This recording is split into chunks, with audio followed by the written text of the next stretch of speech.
Europe 1 réveille les Français. Europe 1, il est 6h45. Tout de suite, le rappel des titres avec vous, Jean-Philippe Ballas. Et dans l'actualité ce matin, le gouvernement suspendu aux chiffres de l'emploi. Ceux du mois de novembre sont attendus en fin d'après-midi.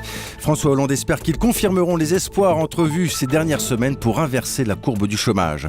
L'heure de la décrue et du grand nettoyage en Bretagne, après Morlaix, Châteaulin et Quimperlé, espère également obtenir l'état de catastrophe naturelle. Enfin, ce regain de violence en Centrafrique, des tirs à l'arme automatique entendus toute la soirée malgré le couvre-feu. L'armée française a dû déployer des blindés autour de l'aéroport de Bangui. On en reparle dans un instant. Un mot de la météo. Le temps s'améliore ce jeudi, même si la perturbation donne encore quelques averses dans le sud-ouest, la Côte d'Azur et la Corse. Les températures, 6 degrés à Grenoble, 8 à Lille et Strasbourg, 9 à Paris, 12 à Bordeaux et 14 degrés à Perpignan. Europe 1, il est 6h46. L'heure d'ouvrir le kiosque de Jean-Philippe Ballas. Et dans notre kiosque ce matin, un scénario qui déraille. Ce sont les soldats français dans le chaos de Bangui, la une du Figaro. Également scène de Libération qui raconte cette France prise au piège en Centrafrique. 3 semaines déjà après le début de l'opération Sangari.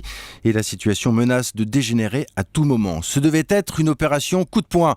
Ni trop longue, ni trop chère, écrit le Figaro. Aujourd'hui, la musique est différente. L'envoyé spécial de Libé, Thomas Hoffnung, raconte le quotidien des 1600 soldats. Ils patrouillent jour et nuit dans Bangui. Les ex-rebelles de la Séléka ont toujours leurs armes lourdes et les relations sont tendues avec les militaires tchadiens censés aider les Français. Un adjudant raconte, dans un geste fugace mais très clair, certains d'entre eux n'ont pas hésité à braquer leurs armes sur nous.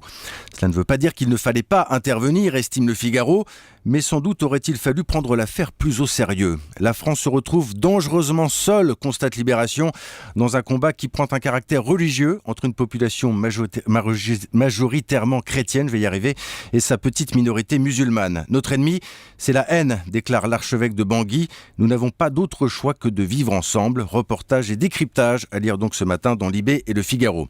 Également dans le kiosque, cette enquête du Parisien aujourd'hui en France sur le TGV en perte de vitesse. Moins de voyageurs, une rentabilité en forte baisse.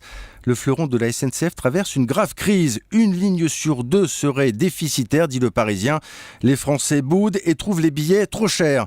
Il faut aussi compter avec la concurrence des compagnies aériennes low cost. Enquête de Vincent Verrier ce matin dans le Parisien aujourd'hui en France.